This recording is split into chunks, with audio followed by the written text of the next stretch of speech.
والصلاة والسلام على سيد الأنبياء والمرسلين. أما بعد فقد قال الله تبارك وتعالى في القرآن الكريم: أعوذ بالله من الشيطان الرجيم، بسم الله الرحمن الرحيم. وما آتاكم الرسول فخذوه. صدق الله العظيم وصدق رسوله النبي الكريم. سچا ہمارا مالک اور سچا ہمارا خالق کے سوا اس واحد و یکتا کی کوئی عبادت کی لائق نہیں، اور سچے اس کے پیارے حبیب آپ کے اور میرے آقا و مولا رحمت للعالمین خاتم النبیین حضرت سیدنا و مولانا محمد رسول اللہ صلی اللہ علیہ وآلہ وسلم کہ جن کے ذکر کی اس خوبصورت محفل میں اور آپ حاضر ہیں. الحمدللہ میرے شیخ کامل صدارت فرما رہے ہیں. اللہ کریم ہمیں اس کی برکات سے استفادہ کرنے کی توفیق عطا فرمائے. الحمدللہ حضور علیہ السلام کے ذکر کی خوبصورت محفل ہے. ان محافل کا مقصد حضور علیہ السلام سے تعلق کو مضبوط کرنا ہوتا ہے. صرف آنا، بیٹھ کے وقت گزار کے چلے جانا یہ مقصد نہیں ہوتا، بلکہ اس محفل سے کچھ لے کے جانا مقصد ہوتا ہے. اس لیے الحمدللہ کبھی اہل سنت کی محافل جو حقیقتاً اہل سنت کی محافل ہے، کبھی وہاں پر اصلاح اعمال پر گفتگو ہوتی ہے، کبھی حضور کی سیرت طیبہ کے مختلف پہلو مختلف جہتوں پر گفتگو ہوتی ہے، کبھی اللہ تعالیٰ سے محبت اور فکر آخرت پر گفتگو ہوتی ہے، کبھی عقائد پر گفتگو ہوتی ہے، کیونکہ یہ سب چیزیں ضروری ہیں تعلق برسالت کے لیے، رسول اللہ علیہ السلام کے ساتھ تعلق مضبوط کرنے کے لیے. آج میں نے آپ سے تھوڑی سی بات کرنی ہے اہل سنت کے ایک بڑے مضبوط عقیدے کے اوپر. اہل سنت کا عقیدہ یاد رکھیے گا کہ عقیدہ اعمال کی بات میں نے کہا ہم کرتے ہیں، آپ اکثر سنتے ہوں گے، ٹی وی پہ بھی سنتے ہوں گے، مجالس میں بھی سنتے ہوں گے، اور بالخصوص ہمارے شیخ کامل کی جب بھی گفتگو سنتے ہیں جہاں عقائد کا ذکر ہوتا ہے وہاں پورا زور جو ہے وہ اعمال کی اصلاح پر ہوتا ہے، احوال کی اصلاح پر ہوتا ہے. لیکن یاد رکھیے گا یہ جو عقیدہ ہے نا یہ سب سے اہم چیز ہوتی ہے. عقیدہ بنیاد ہوتی ہے، اس کے اوپر عمارت کھڑی ہوتی ہے اعمال کی، اس کے اوپر عمارت کھڑی ہوتی ہے تقویٰ کی. عقیدہ بنیاد ہوتا ہے. اگر بنیاد مضبوط ہوگی تو عمارت کھڑی ہوگی، اگر بنیاد ہی نہیں ہوگی تو تم جتنا عمل کر لو وہ تمہارے منہ پہ مارا جائے گا، وہ ضائع ہو جائے گا. یہ یاد رکھیے گا، یہ صرف جملے نہیں ہیں، یہ حقیقت ہے. عقیدہ ہوگا تو اعمال نامہ اعمال میں مرتب ہوں گے.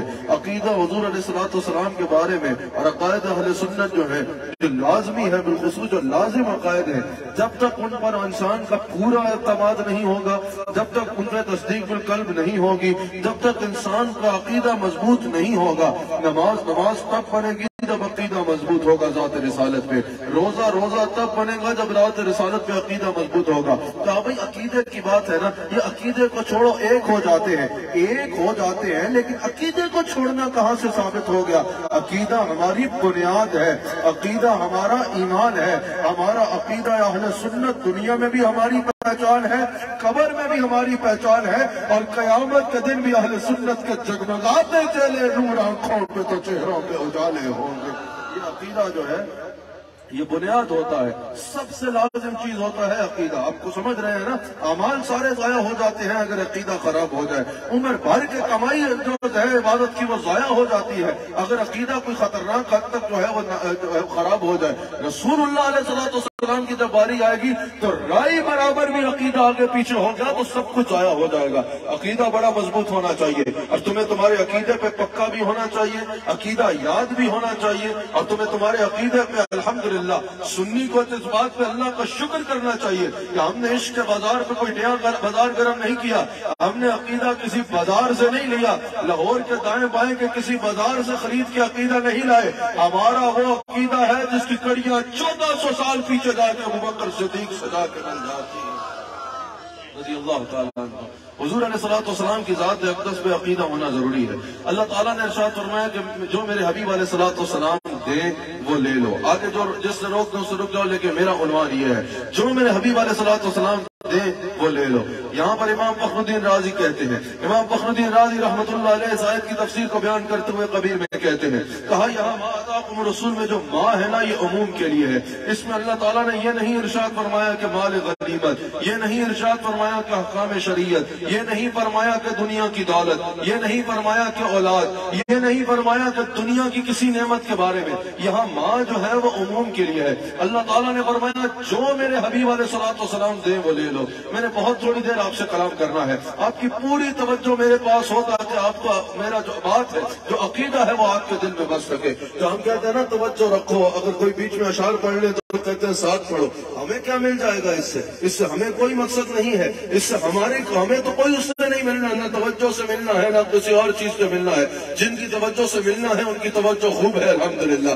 اس کا مقصد یہ ہوتا ہے تاکہ اگر ایک بات ہے آپ کے دل میں بسے اور آپ کو یہاں آنے کا اور بیٹھنے کا کما حق کو فائدہ بھی ہو سکے. بڑی بھرپور توجہ درکار ہے. اللہ اکبر. اللہ تعالیٰ نے فرمایا اب جو میرے حبیب علیہ السلام دے وہ لے لو. یہاں امام فخر الدین رازی رحمت اللہ علیہ کہتے ہیں یہ صرف ایک معاملے میں نہیں ہے. امام فخر الدین رازی کہتے ہیں حضور کی ہر عطا اس میں شامل ہے. اس میں مال غنیمت کا تم کہتے ہو ٹھیک ہے وہ بھی ہوگا, لیکن کہا اس میں جو کچھ حضور علیہ السلام امت کو دیتے ہیں وہ سب کچھ شامل ہے. اب اگر کوئی کہے کہ اس میں صرف مال غنیمت ہے تو اس سے پوچھنا پڑے گا کیا حضور علیہ السلام نے امت کو مال غنیمت کے سوا کچھ نہیں دیا؟ اللہ کس نے دیا؟ احکام شریعت کے بارے میں کس نے بتایا؟ دین کے بارے میں کس نے بتایا؟ نماز کے بارے میں کس نے بتایا؟ روزہ کے بارے میں کس نے بتایا؟ یہ جو درس توحید دیتے ہو اتنے لمبے, یہ توحید کے بارے میں کس نے بتایا؟ یہ جنت کے بارے میں کس نے بتایا؟ یہ شفاعت کے بارے میں کس نے بتایا؟ سنیو, تم سے تو اگر میں پوچھوں تو تم ہاتھ اٹھا کے بتاؤ گے, بتاؤ کس کے نام کی روٹی کھاتے ہو, کس کے نام پہ عیش کرتے ہو, کس کے نام کا پانی پیتے ہو, کس کے ٹکڑے کھاتے ہو, کس کے نام کا صدقہ سانس لیتے ہو؟ امتی کا جواب یہی ہوگا ذات ایک ہے جسے محمد رسول اللہ صلی اللہ علیہ وآلہ وسلم کہا جاتا ہے. تو کیا حضور نے صرف مال غنیمت دیا ہے امت کو؟ ایسی بات نہ کرو, تمہاری حیثیت کچھ بھی نہیں ہے. امام فخر الدین رازی کہہ رہے ہیں کہ جو کچھ نبی علیہ السلام نے امت کو دیا وہ سب ادھر ماں میں شامل ہے, یہ عموم کے لیے ہے. پتہ چلا کہ یہاں سے یہ نہیں کہا جا رہا جو حبیب دے وہ لے لو. فخر الدین رازی کہہ رہے ہیں, مبصرین کہہ رہے ہیں یہ تو دروازہ بھی بتایا جا رہا ہے. اگر نعمت چاہیے تو مصطفیٰ کے پاس چلے جانا, دے تو لے لینا. اولاد چاہیے دینے والا اللہ, لیکن مصطفیٰ کے پاس چلے جانا, وہ اللہ سے لے کے دیں گے. رزق چاہیے تو مصطفیٰ کے پاس چلے جانا, دینے والا اللہ, لیکن اللہ تقسیم کرنے کی ذمہ داری مصطفیٰ کی لگا چکا ہے. عقیدہ یہی ہوگا خالق بھی اللہ, مالک حقیقی بھی اللہ, دینے والا بھی اللہ, خزانے بھی اس کے, لیکن اللہ تقسیم کرنے کی ذمہ داری مصطفیٰ کو لگا چکا ہے اور ہمیں مصطفیٰ کا دروازہ دکھا چکا ہے. اب ہم مصطفیٰ کے پاس جو جا کر سوال کرتے ہیں نا وہ اپنی اللہ کے بتانے نے آپ کو ہم عطل کرم بنایا, ہمیں بھیک مانگنے کو آپ کا آستہ بتایا. تجھے حمد ہے خدایا, تجھے حمد ہے خدایا. سمجھ آئی کہ نہیں آئی؟ اللہ اکبر. ذرا اس کے کلام کی شان تو دیکھو. ہمیں کہا جو حبیب دے وہ لے لینا, اور حبیب سے کہا اما السائل فلا تنہر. میرے حبیب علیہ السلام آپ کے گویا کا یہ جو دروازہ ہے نا یہ لوگوں کو میں نے دکھایا ہے. یہ جو مسکین لوگ ہیں نا, یہ جو ضرورت مند لوگ ہیں نا, یہ جو آپ کے امتی ہے نا, یہ جو آپ کے در پہ بھیک مانگنے آتے ہیں نا, یہ خود نہیں آئے گویا کہ ان کو بھیک مانگنے کے لیے آپ کا دروازہ میں نے دکھایا ہے. اب صبح بھی آئیں گے, دوپہر کو بھی آئیں گے, کچھ مدینہ پاک پہنچ کے پکاریں گے, کچھ لاہور میں بیٹھ کے پکاریں گے. وَأَمَّا السَّائِلَ فَلَا تَنْهَرْ. حبیب کسی سائل کو خالی نہ بھیجنا، یہ تمہاری چال کے شاعر۔ کیا بات ہے یار میرے مصطفیٰ کی، کیا بات ہے میرے مصطفیٰ کی، حبیب کسی سائل کو دروازے سے خالی نہ بھیجا۔ اب اگر سوال کرے بھائی کہ رسول اللہ علیہ السلام سے کیا کیا مانگا جا سکتا ہے، کتنا مانگا جا سکتا ہے؟ اتنا ہے کہ سب کو عطا کر دے۔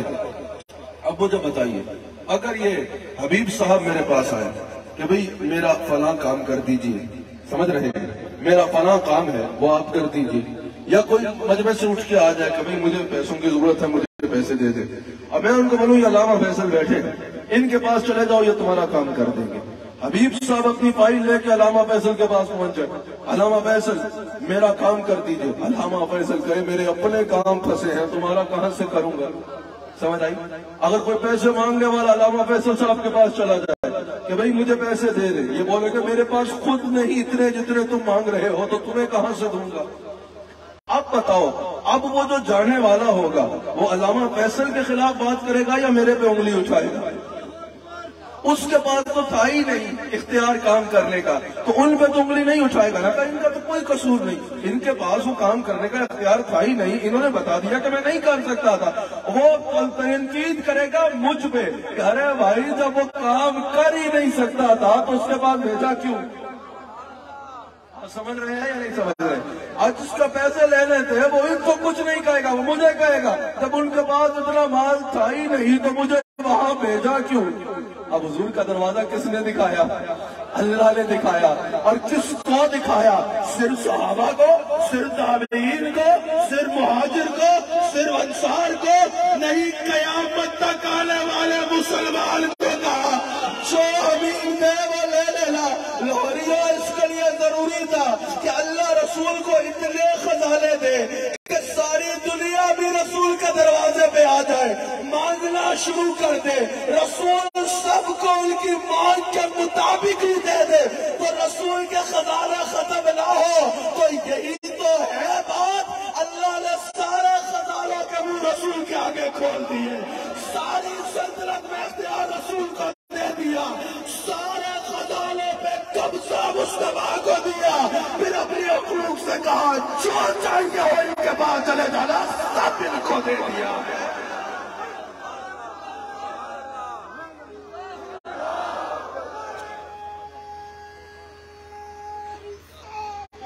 ایسے ہی تو نہیں اعلیٰ حضرت نے کہا، ایسے ہی تو نہیں امام اہل سنت نے کہا کہ ان کے ہاتھ میں ہر کنجی ہے، مالک کل کہلاتے یہ ہے، انا آتیناک الکوثر، ساری کثرت باتیں یہ ہے، رب ہے معطی، یہ ہے قاسم، رزق اس کا ہے، کھلاتے یہ ہے، ارے فیض جلیل خلیل سے پوچھو، آگ میں باغ کھلاتے یہ ہے، کہہ دو رضا سے خوش ہو خوش رہ مجھتا رضا کا سناتے۔ مصطفیٰ علیہ السلام کا اختیار ہے، اللہ اکبر۔ یہ تو اس آیت سے دو باتیں ہیں، ایک حضور علیہ السلام کے تکوینی اختیارات میں مفسرین نے کلام کیا ہے، اس پر ہی میری ایک مفصل گفتگو اس آیت پہ، ایک گھنٹے سے زیادہ کی گفتگو وہ یقیناً سوشل میڈیا پہ موجود ہوگی جو میں نے کیو ٹی وی پہ کی ہوئی ہے، پوری گفتگو کے اس آیت سے حضور علیہ السلام کے تکوینی اختیارات کیسے ثابت ہوتے ہیں، لیکن آج میرا یہ عنوان نہیں ہے، آج وقت بھی بہت تھوڑا ہے، تو آج میں نے حضور علیہ السلام کے تشریحی اختیارات پر گفتگو کرنی ہے۔ اس سے ایک مفسرین نے حضور کے تکوینی اختیار پہ، مفتی صاحب علامہ صاحب بیٹھے ہیں ماشاءاللہ، ایک تکوینی اختیارات پہ کلام کیا ہے، یہ آپ کے علاقے کے بڑے اچھے عالم ہیں، اللہ تعالیٰ ان کو بھی مزید برکت دے۔ ایک حضور علیہ السلام کے تکوینی اختیارات پہ کلام کیا ہے اور ایک حضور علیہ السلام کے تشریحی اختیارات پہ کلام کیا ہے، سمجھ رہے ہیں؟ تکوینی اختیارات کو آسان لفظوں میں سمجھا دو، اللہ نے حضور کو لفظ کن پر بھی قبضہ دے دیا، ایسے نہیں یار، اللہ نے حضور کو لفظ کن پر بھی اختیار دیا ہے۔ حبیب یہ لفظ کن بھی جو ہے نا، یہ تمہیں اس پر ایسے اختیار دے رہا ہو، تم بھی جب چاہو جیسے چاہو کل کہہ کے میری عطا سے جو چاہو کرنا ہے۔ سمجھ رہے ہو؟ ایک تو تکوینی اختیارات ہے، اشارہ کریں تو سورج موڑ لیتے ہیں، اشارہ کریں تو چاند توڑ دیتے ہیں، ہاتھ اٹھائیں تو پانی کے چشمے ہاتھوں سے نکلتے ہیں، لعاب ڈالیں تو 4 بندوں کا کھانا 1000 سے زیادہ کو کھلا دیتے ہیں، ٹہنی کو ہاتھ لگائیں تو چراغ بن جاتی ہے، پتھروں پہ توجہ کریں تو پتھر کلمہ پڑھتے ہیں، مردے کو آواز لگائیں تو لبیک یا رسول اللہ کہتا زندہ ہو جاتا. تکوینی اختیارات ہے. تکوینی اختیار کے بارے میں میرے امام نے کہا نا، وہ زبان جس کو سب کن کی کنجی کہے، وہ زبان جس کو سب کن کی کنجی، الفاظ دیکھو میرے امام کے، وہ زبان جس کو سب کن کی کنجی کہے، اس کی نافذ حکومت پہ لاکھوں سال. یہ تو ہوا تکوینی اختیارات. اب اس آیت سے حضور کے تشریحی اختیارات بھی ثابت ہو رہے ہیں. بعض لوگ کہتے ہیں حضور علیہ السلام نہ حلال کرنے کا اختیار رکھتے ہیں نہ حرام کرنے کا اختیار. وقت کے حساب سے بس تھوڑی دیر آپ سے کلام کرنا ہے. بعض لوگ کہتے ہیں کہ حضور علیہ السلام نہ حلال کر سکتے ہیں نہ حرام کر سکتے ہیں. ایسی باتیں سنتے ہو نا. اب میں کیا کہوں وہ جو ایسی باتیں کرتے ہیں ان کو، جو پھر آگے چل کے کہہ دیتا ہوں. حضور علیہ السلام نہ حلال کر سکتے ہیں نہ حرام کر سکتے ہیں. جو ہے ان کا تو پیغام بات صرف یہ ہے کہ وہاں سے پیغام لائے، یہاں لا کے بات کر دے، ذاتی اختیار کچھ بھی نہیں. ایسی بات کرتے ہیں کہ حضور علیہ السلام حلال کر سکتے ہیں نہ حرام کر سکتے ہیں. پھر کسی نے کہا، کسی بہت بڑے نے کہا، میں نام نہیں لیا، ہمارے لیے بڑا نہیں ہے، کسی کے لیے بڑا ہے، کہا کہ بھئی انہوں نے تو حضور علیہ السلام نے ارشاد فرمایا. اس کا رد احمد رضا خان نے کیا خوب کیا. علماء بتانتے ہیں کس نے کہا کہ بھی رسول اللہ علیہ السلام نے کہا کہ مجھے تو تم پہ صرف اتنا فرق حاصل ہے، صرف یہی امتیاز حاصل ہے کہ میں شریعت کے احکام سے واقف ہوں اور تم نہ واقف. اعلیٰ حضرت نے کہا احتیاط سے، بریلی میں احمد رضا بیٹھا ہے، اہل سنت کے عقیدے کا محافظ بیٹھا ہے. اعلیٰ حضرت نے کہاں سے یہ بات نکال کے لائے ہو؟ اعلیٰ حضرت نے کہا یہ افترا ہے، یہ جھوٹ ہے. پورے ذخیرہ حدیث میں ایسی کوئی حدیث نہیں ہے کہ حضور نے کہا ہو کہ میرے میں اور تم میں صرف یہ امتیاز ہے کہ میں شریعت جانتا ہوں اور تم شریعت نہیں جانتے. اعلیٰ حضرت نے کہا یہ تو کوئی امتیاز نہ ہوا، یہ تو کوئی ایسا فرق نہ ہوا. اگر نبی میں اور ہم میں صرف یہ فرق ہے کہ نبی شریعت جانتے ہیں اور ہم شریعت نہیں جانتے، تو جب ہم شریعت کو جان لیں گے تو کیا یہ فرق ختم ہو جائے گا؟ سمجھ رہے یا نہیں سمجھ رہے؟ لوگوں کی بنیاد کا یہ عقیدہ ہے جس کا اعلیٰ حضرت رد کر رہے ہیں. میں نام نہیں لیتا، اپنا بدلتے نہیں بکھیرتے، نہ فرقہ واریت چاہتے ہیں، پر بعض لوگوں کی بنیاد میں یہ بات ہے. اعلیٰ حضرت نے کہا تمہاری بنیاد میں جھوٹ ہے، یہ حدیث نہیں ہے. اعلیٰ حضرت نے کہا اگر یہ عقیدہ ہے کہ ہم میں اور رسول میں صرف یہ فرق ہے کہ ہم شریعت کو جانتے نہیں اور رسول جانتے ہیں، پھر ہم جان لیں گے تو فرق ختم ہو جائے گا. اعلیٰ حضرت کہتے ہیں فرق جاننا ہے تو بریلی کو دیکھو، فرق جاننا ہے تو احمد رضا سے سنو. اعلیٰ حضرت کہتے ہیں فرق یہ ہے، ملا تو بولے گا تو شریعت کے تابع بولے گا، نبی بولے گا تو شریعت بن جائے گی. تو چلے گا تو شریعت کے تابع چلے گا، نبی جیسے چلے گا ویسے شریعت بنے گی. تو بیٹھے گا تو شریعت کے تابع بیٹھے گا، نبی جیسے بیٹھے گا ویسے شریعت بنے گی. جو کرے گا شریعت کے تابع کرے گا، نبی جو کرے گا شریعت بنے گا. لگی سمجھ؟ ایسے ہی تو نہیں سنی احمد رضا کرتا. ہم اعلیٰ حضرت کا نام لیتے ہیں، ہماری صفوں میں لوگوں کو پڑھول پڑھنے شروع ہو جاتے ہیں. ایسے ہی نہیں ہم احمد رضا کا نام لیتے. احمد رضا نے جیسا عقیدہ لایا، اپنی خالہ سال سے پوچھو نا کیا انہوں نے ایسے عقیدے بیان کیے جن کے بتائی باتوں میں چلتے ہو؟ اعلیٰ حضرت کا ایک ایک عقیدہ قرآن کے مطابق ہے. فرمان مصطفیٰ آج سمجھ لگی؟ اعلیٰ حضرت نے کہا تو بولے گا تو شریعت کے تابع، نبی بولے گا تو شریعت. تو چلے گا تو شریعت کے تابع، نبی چلے گا تو شریعت بنے گی. تو جو کرے گا شریعت کے تابع کرے گا، میرا نبی جو کرے گا شریعت بن جائے گا. اعلیٰ حضرت کہتے ہیں سنو میرے مصطفیٰ علیہ السلام کا اختیار کیا ہے. کہا حضور علیہ السلام حاکم شریعت ہے. یار ایسے نہیں. اعلیٰ حضرت کا یہ جو بڑی بات ہے بہت بڑی بات ہے. کہا حضور صاحب فرمان ہے، حضور علیہ السلام مالک افتراض ہے، حضور علیہ السلام مالک تحریم ہے. مالک افتراض جسے چاہے فرض کر دے، مالک تحریم جسے چاہے اپنی طرف سے حرام کر سکتے. وہی حاکم برایا، وہی قاسم عطایا، وہی شافع خطایا، وہی دافع بلایا، دس نہ کوئی ان سا کون آیا. اللہ اکبر. بڑے غور سے بات سنا، میرے نبی جیسا کوئی نہیں، جیسے میرے سرکار ہے، انج نہیں یار، ماشاءاللہ بڑا مجمع ہے، اندر آنے کی جگہ نہیں ہے، سب ہاتھ اٹھا کے کہو جیسے میرے سرکار ہے، ایسا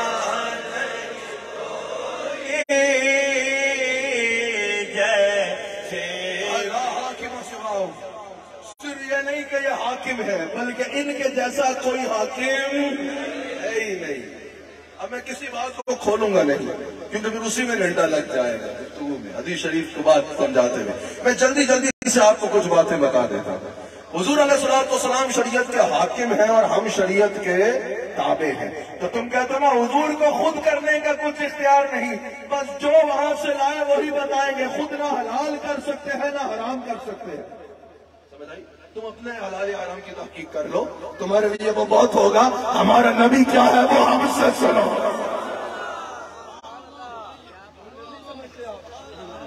اللہ اکبر، بات سمجھے نہیں؟ اللہ اکبر۔ تو جس کو لگتی ہے نا اس کو زیادہ سمجھ لگتی ہے، دیکھنے والے کو نہیں پتا ہوتا۔ اللہ اکبر، سنا یار میرے آقا کی شان سے، میرے آقا کیسے مالک شریعت ہے۔ حضرت اللہ نے فرمایا نماز کو وقت پہ ادا کرو، وقت جو ہم نے مقرر کر دیا اس پہ ادا کرنی ہے۔ میں جو ہے نا حج پہ گیا اپنے شیخ کے ساتھ، تو اس وقت میری عمر بھی کم تھی، بہت کم عمر تھی، تو میں نے عرفات کا میدان مجھے ابھی تک نہیں بھولتا۔ اللہ سب کو حج کی سعادت دے۔ عرفات کا میدان میں مزہ آ گیا، ہر طرف یہاں دیکھوں تو آہو بکا، ہر کوئی رو رہا ہے یا اللہ معاف کر دے، یا اللہ معاف کر دے۔ ادھر دیکھا تو ایک حاجی صاحب رو رہے ہیں، یا اللہ آج کے بعد کوئی نماز قضا نہیں کروں گا۔ میں نے کہا سبحان اللہ۔ ایک رو رہا ہے، یا اللہ جتنے گناہ ہوئے معاف کر دے۔ ایک طرف دیکھا کہ یا اللہ راضی ہو جا۔ ایک طرف کوئی سجدے میں گرا ہے، سسکیوں کی آوازیں آ رہی ہیں، آہو بکا کی کیفیت، ایمان تازہ کر دینے والا منظر تھا۔ ایک آہو بکا کی کیفیت، ہر کوئی اللہ سے معافیاں مانگ رہا ہے، آئندہ نہ گناہ کرنے کے وعدے کر رہا ہے۔ اللہ وہ منظر سب کو دکھائے، بڑا ایمان افروز منظر تھا۔ اچھا اتنے میں کیا ہوا کہ سورج غروب ہو گیا۔ پھر کیا ہوا، سب نے اپنے اپنے بستے اٹھائے اور چل پڑے مزدلفہ کی طرف۔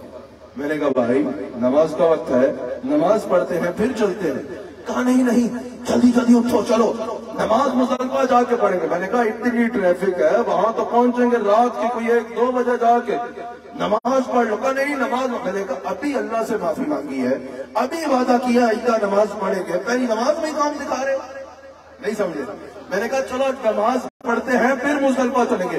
انہوں نے کہا نہیں، بچہ تھا نا اسے پتا نہیں تھا، اس وقت پتا چلا، بعد میں پھر پڑھا تھا۔ انہوں نے کہا نہیں بات یہ نہیں ہے، بات یہ ہے کہ یہاں پر شریعت کا حکم ہے کہ نماز عشاء کے ساتھ ملا کے مزدلفہ جا کے پڑھتی ہے۔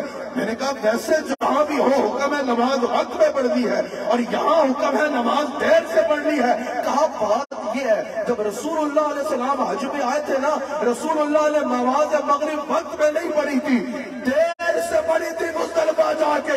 میں حج تو بھول گیا، میں نے کہا بلے کیا شان ہے میرے نبی کی۔ میں نے کہا کہاں گئے وہ جو ٹکوسڑے مارتے ہیں کہ حضور کچھ کر نہیں سکتے۔ آپ بتاؤ نا ایمان عقل اور علم کے یتیموں، مجھے بتاؤ مولوی صاحب نماز دیر سے پڑھے تو گناہگار، مولوی صاحب نماز دیر سے پڑھے تو مجرم، پیر صاحب نماز دیر سے پڑھے تو گناہگار، مومن نماز دیر سے پڑھے تو گناہگار۔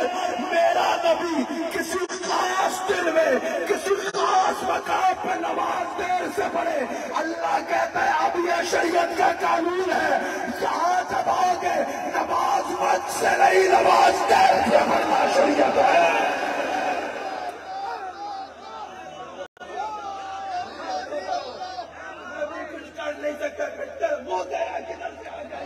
لیکن اگر میرا نبی نماز دیر سے پڑھے، اللہ کہتا ہے اب شریعت یہ ہے نماز وقت میں نہیں، اس مقام پہ آنے والا نماز دیر سے پڑھے گا۔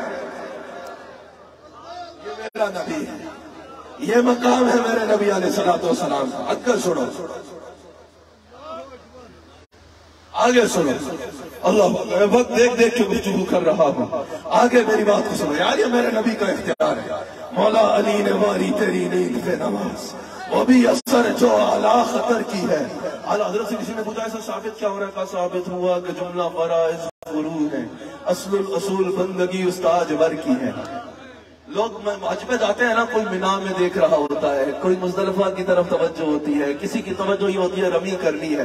اعلیٰ حضرت نا ادھر جا کے حیران کھڑے ہیں، سب جوہروں کا اصل تیرا جوہر غنا ہے، اس دھوم کا سبب ہے تیری چشم اعتنا، ممنون یا رسول اللہ تیرے دونوں ہے پانی ہو یا بنا، ہوتے کہاں خلیل و بنا کعبہ و بنا، لولاک والے صاحبی سب تیرے گھر کی ہے۔ اعلیٰ حضرت کہہ رہے یا رسول اللہ آپ نہ ہوتے تو نہ کعبہ ہوتا، نہ خلیل ہوتا، نہ یہ بنا ہوتا، نہ حج ہوتا، ہوتے کہاں خلیل و بنا کعبہ و بنا، لولاک والے صاحبی سب تیرے گھر کی ہے، مانگیں گے مانگے جائیں گے منہ مانگی پائیں گے، سرکار میں لا ہے نہ حاجت اگر کی ہے، منگتا کا ہاتھ اٹھتے ہی آقا کی دیر تھی، دوری قبول عرض میں بس ہاتھ بھر کی ہے، لب وہاں ہے آنکھیں بند ہے پھیلی ہے چولیا، کتنے مزے کی بھیگ تیرے پاک در کی ہے، جنت نہ دے تیری رویت و خیر سے، اس گل کے آگے کس کو حوث کر تو بر کی ہے، شربت نہ دے تو کرے بات لطف سے، یہ شہد ہو تو پھر کسے پرواہ شکر کی ہے، ان پر درود جن کو شجر تک کرے سلام، ان پر سلام جن کو تحیت حجر کی ہے، ان پر درود جن کو کسے بے کسا کہے، ان پر سلام جن کو خبر بے خبر کی ہے، جن و بشر سلام کو حاضر ہے السلام، یہ بارگاہ مالک جن و بشر کی ہے، شمس و قمر سلام کو حاضر ہے السلام، خوبی انہی کی جوت سے شمس و قمر کی ہے، سب خوش کو تر سلام کو حاضر ہے السلام، یہ بارگاہ مالک خوش کو تر کی ہے، سب کر پر سلام کو حاضر ہے السلام، تو بھی یہی کی خاک میں ہر کر پر کی ہے، جنبے دو محبوب رب عرش ہے سبز قبہ میں، پہلو میں جلوہ گاہ عدی کو عمر کی ہے، اف بے حیائی آنکھ یہ منہ اور تیرے حضور، ہاتھوں کریم ہے تیری خود در گزر کی ہے، آپ سے چھپاؤں منہ تو کروں کس کے سامنے، کیا اور بھی کسی سے توقع نظر کی ہے، چاہوں کہاں پکاروں کس کا منہ تکوں، کیا کرسش اور جا بھی سکے بے ہنر کی ہے، قسمت میں لاکھ بیچ سو کج ہزار بل، یہ ساری کتیب تیری سیدھی نظر کی ہے، حاکم حکیم داد و دوا دے یہ کچھ نہ دے، اور مردود یہ مراد کسایت خبر کی ہے، بے ان کے واسطے کہ خدا کچھ عطا کرے، حاشا غلط یہ حوث میں بسر کی ہے، بینی سہانی صبح میں ٹھنڈک چکر کی ہے، کلیاں کلی دلوں کی ہوا یہ کدھر کی ہے، سبیبہ میں مر کے سیدھے چلے جاؤ ہاتھ بل، سیدھی سڑک یہ شہر شفاعت نگر کی ہے، 70,000 صبح ہے 70,000 شام، یہ نبی نے ظلم آٹھوں پہر کی ہے، جو ایک بار آئے دوبارہ نہ آئے گے، رخصت کی بارگاہ سے بس اس قدر کی ہے، معصوم کو ہے عمر میں صرف ایک بارگاہ، آنسو پڑے رہے تو صلاح عمر بھر کی ہے، آنسو پڑے رہے تو صلاح عمر بھر کی ہے، آنسی بھی ہے شہید یہ تیبہ ہے ظاہروں، یہ مکہ نہیں کہ جانچ جہاں خیر و شر کی ہے، شکی وہ دیکھ پانے شبات کی دے ہوا، یہ آبرو لذا تیرے دامان ترکے،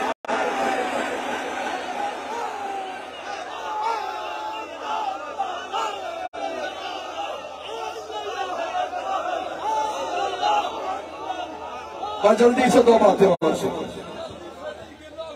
دو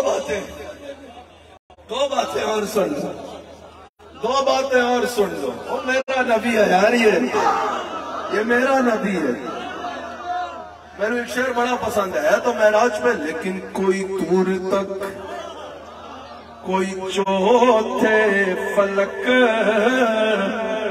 اور کوئی جا سدرا تے ہارے گیا، ہوئے گا کوئی تیرا گا جڑا تیرے جیا ہوئے ساڑھے نبی جیسا کوئی نہیں کوئی دور تک کوئی چوتھے فلک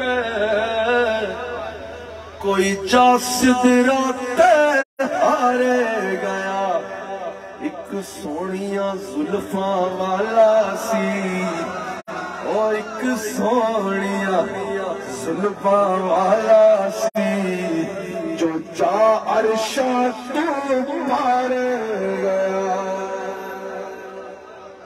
اللہ نے فرمایا کوئی بھی مسئلہ ہو نا تو دو عادل مردوں کو کبا بنا بعض معاملات میں چار اور جو عموماً جو ہے وہ دو جو ہے ان کو کبا بنا اللہ اکبر یہ قرآن نے بتا دیا سن کہ کسی بھی بات کے لیے دو عادل مردوں کی گواہی ضروری ہے اب سن حضور علیہ السلام جلوہ کریں ابو داؤد میں حدیث موجود ہے معجم الکبیر میں بھی موجود ہے حضور علیہ السلام جلوہ کریں ایک گھوڑے لے کے بندہ گزر رہا ہے حضور پوچھتے ہیں اس کی کیا قیمت ہے کہا 400 درہم حضور نے 400 درہم تھمائے اس نے کہا جو مانگا مل گیا وہ مانگی پائیں گے سرکار میں نہ لا ہے نہ حاجت اگر کی ہے اس نے میں نے 400 تو نہیں میں نے 800 کہا تھا حضور نے فرمایا تو نے 400 کہا تھا میں نے 800 کہا تھا حضور نے فرمایا تو نے 400 کہا تھا اس نے آپ کے پاس وہ گواہ ہے پاس سے حضرت خزیمہ گزرے میں گواہی دیتا ہوں تو نے 400 کہا تھا 400 لیا آگے چلا گیا حضور نے فرمایا خزیمہ تو یہاں تھا ہی نہیں تو نے گواہی کیسے دی جواب سنو یا رسول اللہ یہ 400 کی گواہی آپ کے کہنے میں تو اس کی گواہی دے دی جس کو دیکھنا بھی نہیں اب صاحب فرمان نے فرمایا ساقب شریعت کی رحمت کو جوش آیا کل کی کنجی روالی زبان ہی نہیں مصطفیٰ نے فرمایا سنو خزیمہ ویسے یہ بات ہے کہ جس کے لیے بھی گواہی ہو دو کی گواہی چاہیے خزیمہ تیرے اکیلے کی گواہی دو کے برابر ہوگی اور ایک اور روایت کے مطابق تیرے اکیلے کی گواہی پورے مجمع کی گواہی کے مقابلے میں کافی ہوگی اب یہاں پر بتاؤ مجھے سوال یہ ہے قرآن کہہ رہا ہے دو گواہ چاہیے مصطفیٰ کہہ رہے ہیں خزیمہ اکیلا بھی کافی ہے پتا چلا اللہ نے صاحب قرآن کو یہ اختیار دیا ہے کہ اپنے اختیار سے اپنی جناب سے جس کے لیے قانون بدلنا چاہے بنا ہوا قانون بدل سکتے ہیں جو یہ کہتے ہیں حضور کچھ نہیں کر سکتے ان کے لیے اچھا مچھلی اتنی ڈپتے ہیں کہ پیٹ 2 کلومیٹر آگے جا رہا ہوتا ہے اتنا بڑا پیٹ نکالا ہوتا ہے پوری اتنی بڑی مچھلیاں ڈپ کے آتے ہیں پیٹ میں ہاتھ رکھ کے حضور حلال یا حرام نہیں کر سکتے اب ایک کہاں سے آ رہا ہے اللہ تعالیٰ نے قرآن میں فرمایا ہے کہ مردار کھانا تو میں حرام کیا مردار نہیں کھا سکتے لیکن بتاؤ مچھلی کھاتے ہو یا نہیں حضرت یوشع بن نون اور حضرت موسیٰ علیہ السلام کا جو سفر ہے وہ مجھے علم میں ہے اس میں کیا پکا تھا وہ بھی علم ہے لیکن امت محمدی کے لیے جو قانون بیان ہوا وہ تو یہی ہے نا سمجھ آ گئی وہ تو یہی ہے کہ مردار نہیں کھا سکتے لیکن آج ہر قسم کی مچھلی ڈپتے ہو پھر کہتے ہو حضور حلال یا حرام نہیں کر سکتے مجھے بتاؤ یہ مچھلی کس کھاتے میں کھاتے ہیں حلال چیزوں میں سے بھی وہ کھا سکتے ہو جس کو اللہ کے نام پر ذبح کیا جائے مچھلی کو کہاں سے کھاتے ہو یہ مشکات کی حدیث ہے حضور نے اپنے اختیار سے مچھلی کھانا اپنی امت پر جائز کر دیا حلال کر دیا جو کہتے ہیں حضور حلال نہیں کر سکتے مچھلی ڈپنا تو چھوڑو اللہ اکبر آخری بات سن حضرت ابو ہریرہ راوی حضور علیہ السلام کی بارگاہ میں صحابی حاضر ہوئے یا رسول اللہ صلی اللہ علیہ وسلم بخاری میں صلی اللہ علیہ وسلم ایک ایسا عمل ہو گیا کہ روزہ چاہتا ہے حضور نے فرمایا 60 روزے رکھو یا رسول اللہ حضور نے فرمایا اچھا تو پھر 60 مسکینوں کو جو ہے وہ کھانا کھلاتا یا رسول اللہ اس کی بھی طاقت نہیں رکھتا حضور نے اچھا تو غلام آزاد کر دو یا رسول اللہ اس کی بھی طاقت نہیں رکھتا بیٹھ سکتا ہے نا بیٹھ تو سکتے ہو نا بیٹھ گیا اتنے میں غلام کھجوروں کا ٹوکرا لایا یار یہ بڑے غور سے سنا میں بات ختم کر رہا ہوں مجھے توجہ چاہیے پھر یہ غلام مصطفیٰ صاحب نے بھی خوبصورت نعت پڑھی ہم نے وقت پہ نماز مغرب ادا کر لی بڑی توجہ سے بات سنا غلام لے کے آ گیا کھجور کا ٹوکرا حضور نے فرمایا کہ وہ کہاں گیا جو کفارہ نہیں دے سکتا تھا آگے حضور نے فرمایا یہ اٹھا کے بانٹ تو سکتا ہے نا، بانٹ دے کفارہ ادا ہو جائے گا۔ حضور اس نے کہا یا رسول اللہ مسکینوں کو بانٹنی ہے، کہا اب کبھی عطا کو دیکھے کبھی دستے عطا کو دیکھے، کبھی کھجوروں کو دیکھے اور کبھی دینے والے کو دیکھے۔ کہا سرکار مسکینوں کو دینی ہے؟ فرمایا کہا یا رسول اللہ مدینہ پاک میں مجھ سے بڑا مسکین ہی کوئی نہیں۔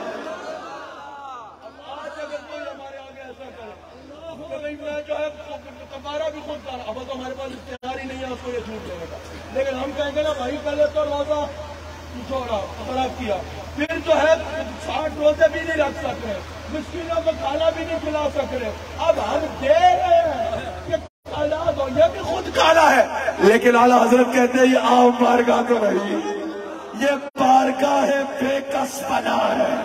اعلیٰ حضرت کہتے ہیں اب آگے حدیث سنو، حضور نے فرمایا اچھا اٹھاؤ کھاؤ کفارہ ادا ہو جائے گا۔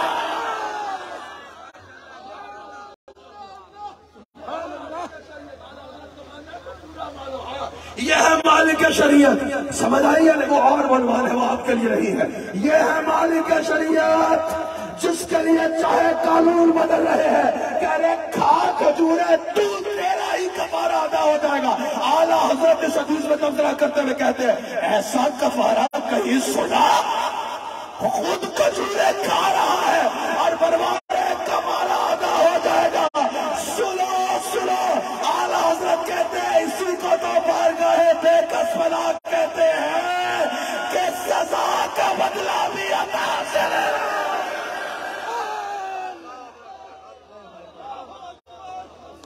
اللہ اکبر، بس اب آپ بات کو ختم کر دیتے ہیں، بات کو ختم۔ ایک بات اور کر دوں، میں نے تشریحی اختیارات پر 2 پہلو بیان کرنے تھے، دوسرا پہلو پھر کبھی بیان کر دیں گے، ایک پہلو میں ذرا پورا کر دوں۔